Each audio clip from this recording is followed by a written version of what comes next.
Rapat paripurna pengesahan revisi Undang-Undang Pilkada hari ini dipimpin oleh Wakil Ketua DPR RI Zufmi Dasko Ahmad. Usai membuka rapat paripurna pada Kamis pagi ini, Zufmi Dasko sempat menskors rapat karena belum memenuhi syarat quorum dan rapat paripurna harus memenuhi aturan tata tertib.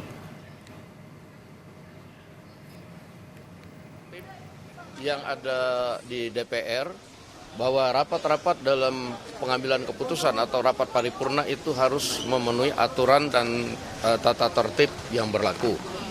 Nah, setelah diskor sampai dengan 30 menit, tadi peserta rapat tidak memenuhi quorum, sehingga sesuai dengan aturan yang ada bahwa rapat tidak bisa diteruskan. Nah, sehingga acara pada hari ini pelaksanaan pengesahan revisi Undang-Undang Pilkada otomatis tidak bisa dilaksanakan. Berapa yang hadir, Bang, laporannya fraksi Gerindra sendiri? Di fraksi Gerindra ada 10. Hanya Ya, 10 yang hadir? Jadi hadir fisik ini ada 86 orang kalau nggak salah tadi. Ya, gitu. Bang, ini ditunda atau dibatalkan? Ya, kalau sidang hari ini ya kita tunda. Kita ada mekanisme, nanti kan harus dirapimkan lagi, dibamuskan lagi. Jadi pada hari ini kita DPR mengikuti aturan dan tata tertib yang ada, sehingga pada hari ini pengesahan tidak dapat dilaksanakan. Kalau rapim dan bagusnya akan dijadwalkan kapan, Bang? Ya belum tahu. Apakah nanti akan sebelum 7 Agustus pendaftaran atau gimana, Bang?